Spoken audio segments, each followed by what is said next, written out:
my namesake, Nyoro, and the two great ladies who came here, that is Joy, and I want to believe it's Anne, for showing us. You are actually conversing here with my colleagues on this table and Dr. Wasiu, that at our age, we were not that confident. And therefore, you can only do better than all of us. And the whole world and time is ahead of you. And I'm talking about the two ladies who are 23, who are doing what we couldn't do at that age. Congratulations, and we wish you all the best. I was invited to talk about industry, and specifically the architecture of growth, and looking at Kenya's growth around industry and manufacturing. And I want to make a disclaimer that I am one of the proponents actually of manufacturing. And I respect all the business people in this hall. Whatever business you all do is adding to the figures of our economy. And even when we talk at such a place like this, many times we are giving our opinions, sometimes considered opinions, and therefore bear with us when we seem to lean on one side other than probably the expected. And I hope you know what I mean by the other things I give another time. I always think, and I hope you all can concur, that the state commendations that you always give as a country, Kenya, the bigger proportion of those medals and commendations, state medals, should actually go to entrepreneurs and business people. I am a politician, but I am also a businessman.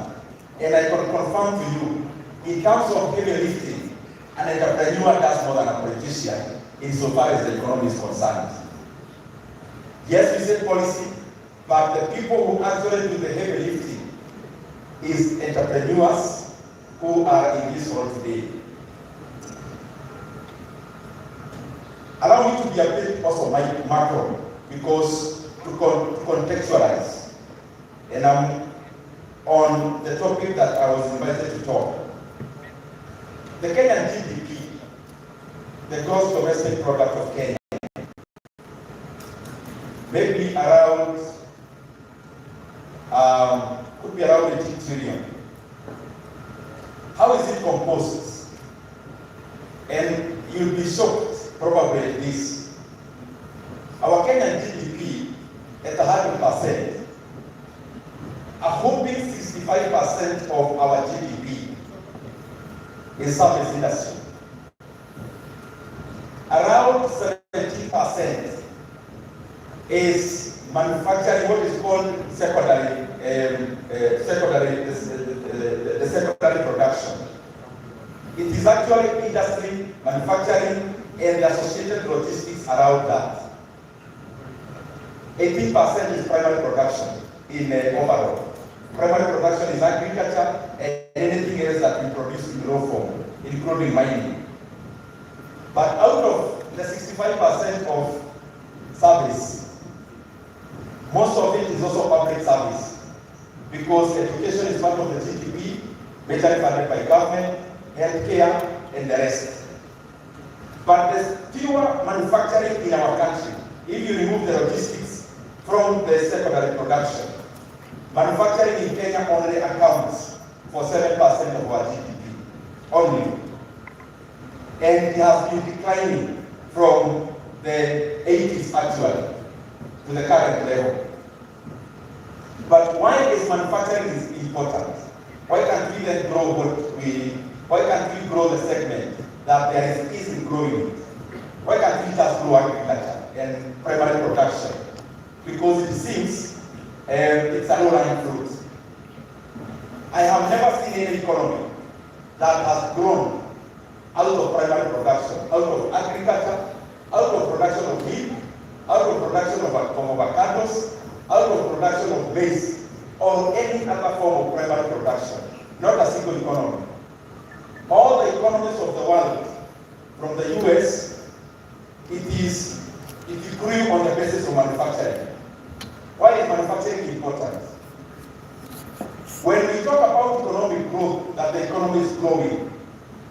talk about Kenya is lagging behind Singapore, lagging behind South Korea, what do we actually mean? We are 50 million Kenyans, almost the same population as South Korea, but we are bigger in terms of land size. Then one will pass that then we are more wealthy than South Korea, because our land is bigger and our people are equivalent. But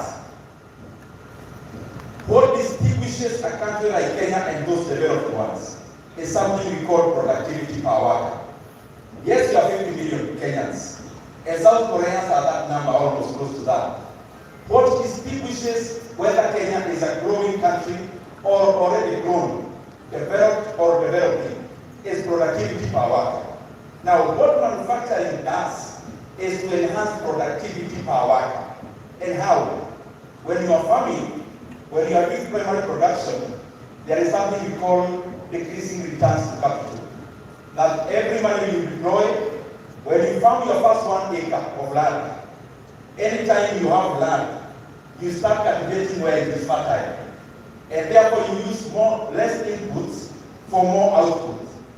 Then you go higher to the areas that are not as productive, where you may need to use fertilizer, where you may need to use irrigation. And therefore inputs continue to be more. And therefore returns continue to be decimated. The other side of manufacturing is that manufacturing is based on something we call increasing returns. My brother, when you are manufacturing paint, the more paint you are producing, the less the unit cost. And that is why all the countries of the world have grown out of manufacturing, not out of primary production, and also not out of things like pure mining in raw form or agriculture in raw form. Now, if you look at countries that I'm mentioning, the US was ahead of many. And then I want you to look at this, to see the sequence, and I'll be very brief, I'm almost finished. US went ahead, grew through manufacturing, military, and industrialization. Then, Western Europe, there were countries through what we call, or you have heard called the Marshall Plan, which was actually developed by the US to help some 16 countries in Europe, was also about industrialization and manufacturing. And the economies that grew out of that, including the UK and the France, and by that time what was West Germany, grew out of manufacturing, of course through the impetus given by the Marshall Plan. If you look at the other developed countries, from the US coming to Europe, the other ones now comes to Japan. Japan also grew on manufacturing. Again, coming to South Korea, that took up from there. Again, the basis of the growth was manufacturing. From South Korea, of course, a country like China from 1976 and 1978. Again, led by that time by Deng Xiaoping, through manufacturing. Countries like Vietnam, which came pretty later, again, through manufacturing. And therefore, I am here just to say that we may try all the other models in terms of the growth of our economy, but there is nothing that gives the primacy of growth in terms of accelerated growth more than manufacturing. And especially as a country where we still have to do a lot in terms of alleviating unemployment and job creation. Let me talk to business people, my last 3 points, who we are all here. As we do our businesses, and what I'm giving is my considered opinion. I don't consider that my work is the absolute truth. It can always be challenged. So what I'm giving is my opinion out of reading and out of experience. As we do businesses here, we must definitely be dynamic.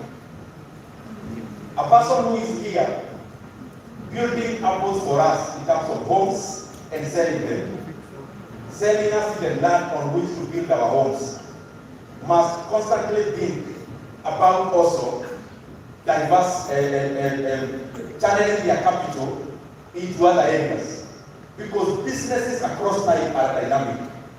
And the business that is not dynamic have a very short shelf life. And therefore, I'm calling upon all of us here to know that even as we do business, the businesses that will help our country are businesses that can be scaled. If you are doing a business that you cannot scale, increase in terms of size, increase in terms of output, then you must get something else on the side to do. If what you are selling cannot be, there is nothing you can do about it, other than if you are selling, I'm avoiding to go some routes because I also want to maintain friends here. Whatever business you are in, pause. Whatever that size of whatever you sell cannot be scaled, that you have to go to the next one, then think about it. Yes, you may continue doing whatever you are doing, but also choose a business that can be scaled. Scaled means if you are producing these microphones, then choose a business that you can produce as many microphones as possible, because that is what is called scaling. There is something else here, and this is my main point tonight.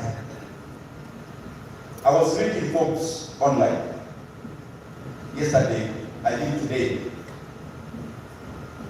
There is a company called Kana, which got listed in the New York Stock Exchange actually today.